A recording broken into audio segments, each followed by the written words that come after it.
Ayun po, magandang umaga po sa ating lahat. Sa mga taga rito sa may Hermosa, Abukay, private market pala po. Dito po tayo para sa isang panayam sa ating mga kababayan hinggil po sa mga presyo ng bigas, kung ito ba ay bumaba o tumaas pa. Narang na buwan ay nagkaroon po tayo ng price ceiling na ibinaba ng Executive Order number 39 para po magkaroon ng stabilization ng presyo ng bigas. At yun po yung ang nilalaman ng Executive Order number 39.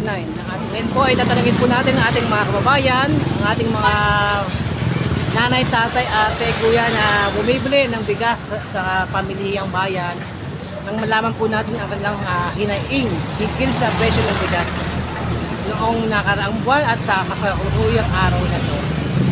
Yun po, samahan po ninyo sa pagtatanong sa ating mga kababayan hinggil po dito sa hakbang na ginawa ng ating Pangulong Bongbong Marcos. Yun po, samahan po ninyo ako. Nandito po tayo ngayon sa may Abukay Market at atin pong tignan kung ano na po ang latest na presyo ng bigas natin. Yan po, merong pure grade rice local, 51 pesos, 55 special load na po yan, 48 yung buong pandan, well milled rice na 40 na po yan. Sa itong regular milled na local na 50, at ang iba pang Salandoming, Angelica, super special na 53, 54 hanggang 57 yung presyo, no?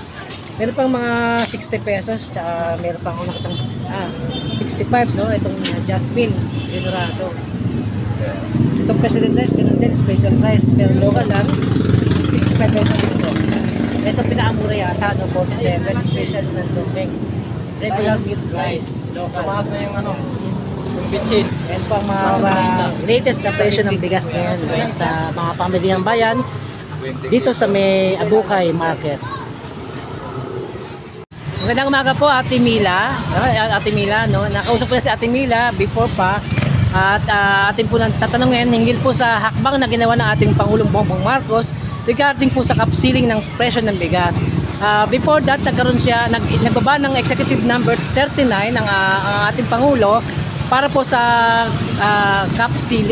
price ceiling ng presyo ng bigas. Ano po ang kanya masasabi regarding po dito sa price ceiling? Nag-establish po ba ang presyo ng bigas o tumaas pa? Tumaas pa. Ano po masasabi niyo po ninyo? Tumaas pa. Kasi dati magkano lang kuha ko nito eh. For ano lang, 48. So ilang kilo ang binibili nyo sa isang linggo? 5. 5 kilo. Ilan po yung sa bahay na kumakain ito, nagko-consume? Bali, 3, 4. Pati yung anak, yung apo kong maliit. Okay. 4. So sapat po ba yung 5 kilo sa isang linggo? Okay naman. Okay naman. Kasya para sa 4 na tao lang talaga, no? Ano po ba masasabi niyo regarding po sa mga ipinamahagi ng ating Pangulong Bongbong Marcos na isang kabang bigas na galing sa mga smuggler na nasabat ng ating Bureau of Customs? Ano po ba yung pinamigay nila yung mga nasabat ng mga smuggler?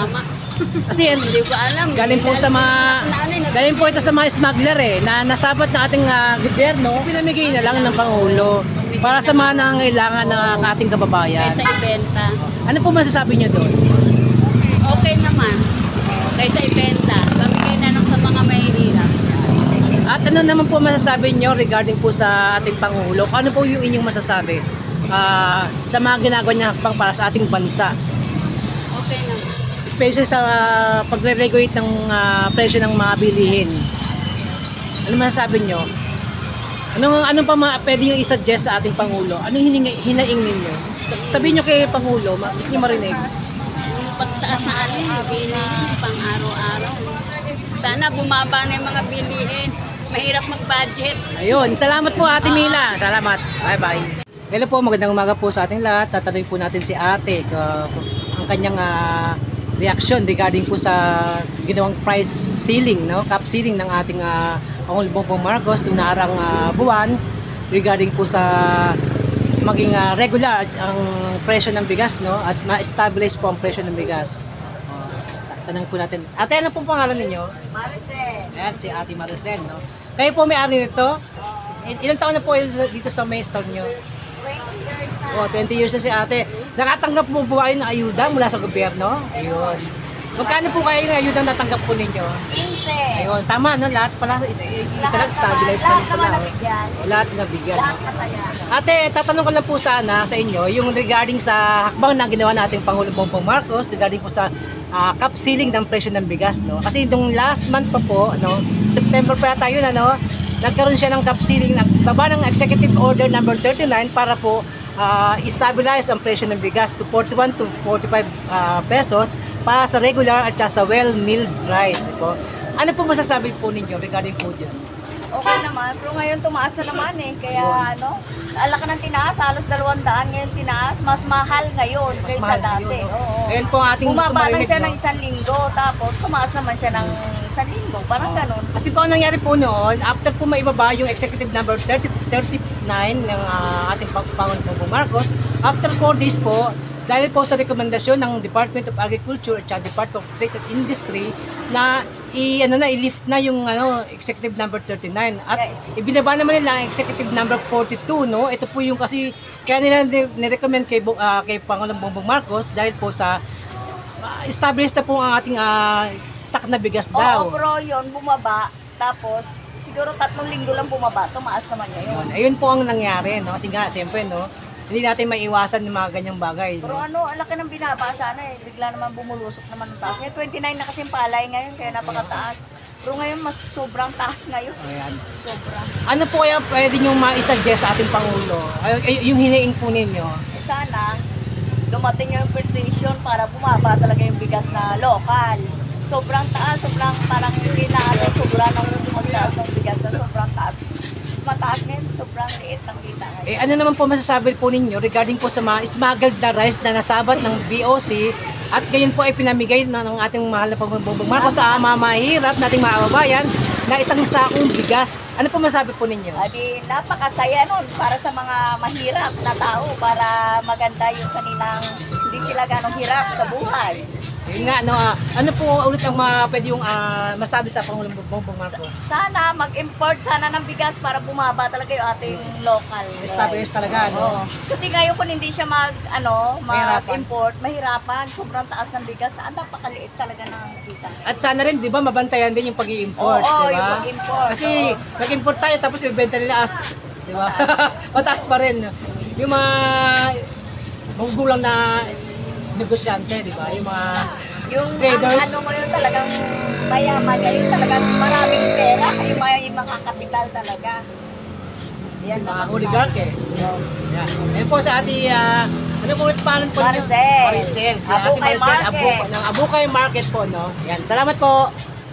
Yan po, nandito po tayo sa Abukay Market at nagtatanong-tanong tayo sa ating mga kababayan hinggil po sa price ceiling na hakbang na ginawa natin Bongbong Marcos, no? Ng ating Pangulong Bongbong Marcos. Ito po si ano po pangalan niyo, sir? Enzo po. Lorenzo. Si Sir Kuya Lorenzo po ay talaga naman siyang ang budget secretary ng kanilang tahanan, ano? Dalawa lang naman po kasi kami. Dalawa lang po sila ng mag-asawa. Mag-asawa kayo. Walang choice. Walang choice. Kuya Lorenzo, ano po ba masasabi ninyo regarding po sa ibinabang ginawang hakbang natin Pangulong Bongbong Marcos hindi po sa cap ceiling ng presyo ng bigas para ma-establish ang presyo nito to 41 to 45 pesos, no, para sa regular at well-milled rice. Ano po masasabi ninyo? Tumaas po ba o bumaba? Hindi, sa akin po kasi pabor lang din naman doon kasi yung mga pumapasok dito na galing ibang bansa, mas matataas yung presyo, mas pabor tayo na yung local rice na lang natin gamitin natin dito sa atin. Kasi actually yung mga imbis na ilabas natin ng mabigas sa atin na lang kaysa ilabas pa natin, di ba? Kaya okay lang din naman. Ano naman masasabi mo ring hinggil po sa pamamahagi ng isang kabang bigas na bigas, syempre. Isang kabang na bigas sa ating mga kababayan na mahihirap sa buong nationwide na ating Pangulong Bongbong Marcos. Ito pong bigas nito yung galing sa smuggled na nasabat ng BOC. At pinamahagi na lang natin Pangulong Bongbong Marcos sa mga ating kababayan. Ano masabi po ninyo ron? Okay lang din naman na at least may pamahagi na lang kaysa sa itapon na lang. Kasi maraming mga kababayan natin yung na gahol sa budget. Imbis na ibili pa na yung bigas, mas nag-benefit sila kasi mas binigyan sila ng natin.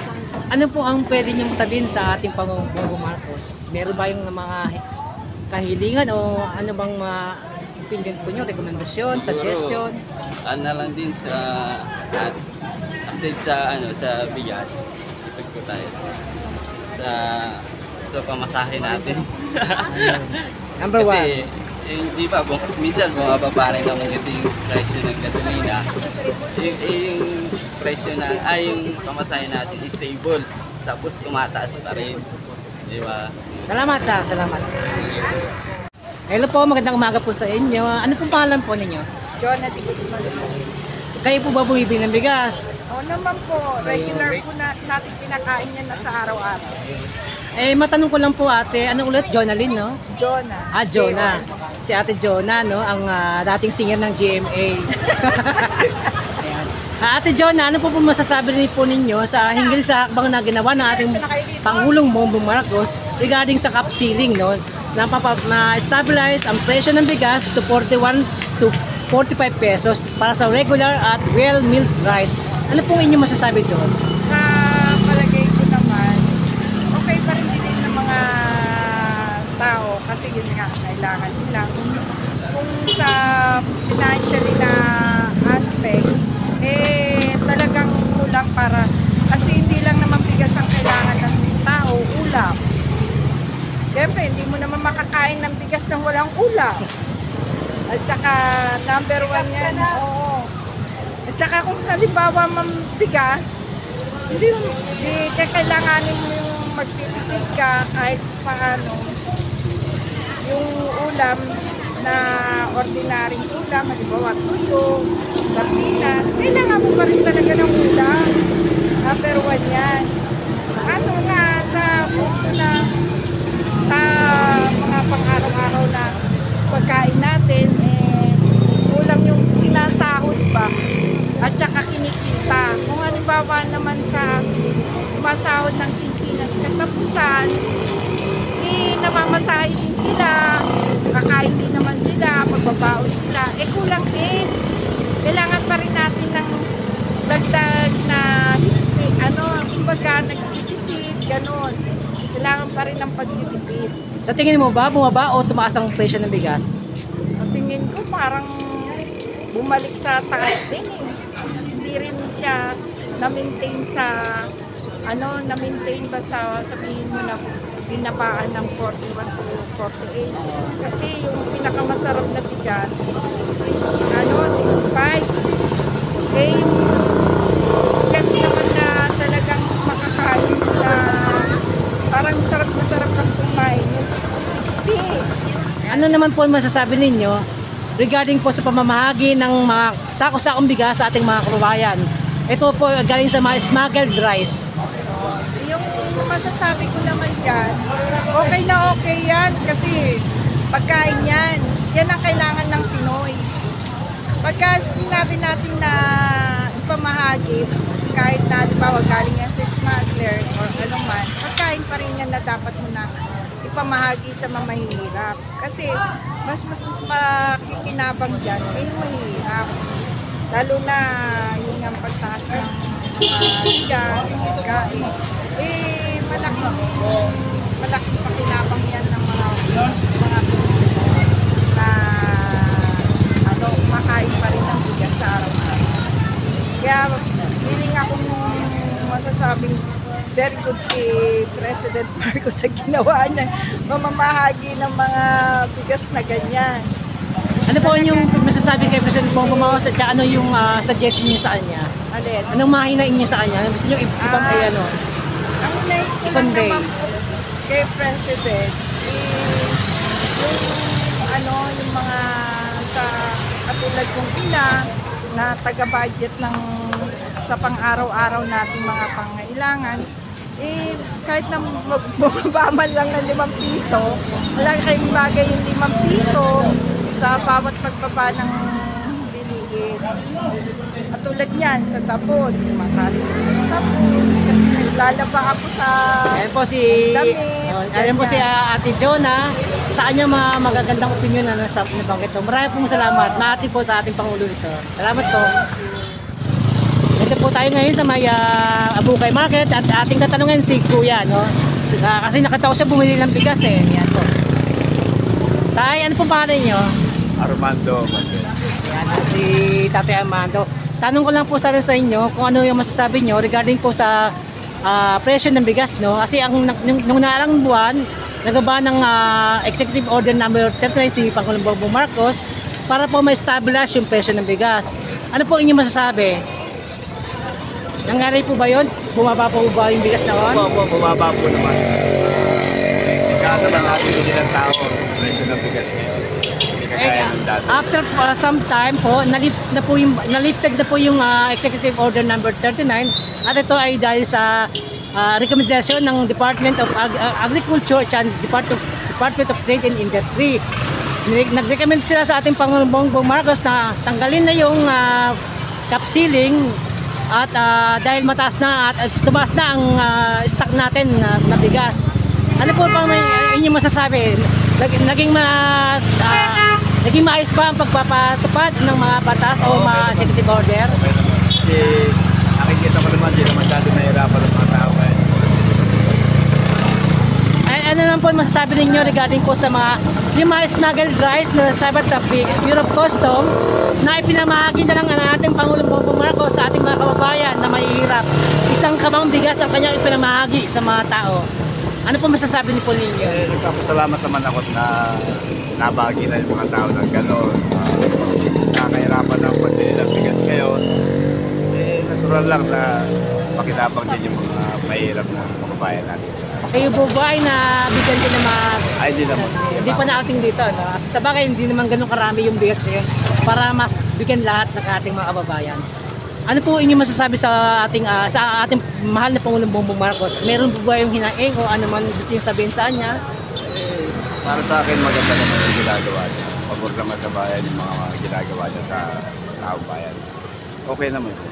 Okay po. Maraming pong salamat. Salamat. Ngayon po, no, narinig po natin ang mga hinaing ng ating mga kababayan regarding po sa presyo ng bigas ngayon. No?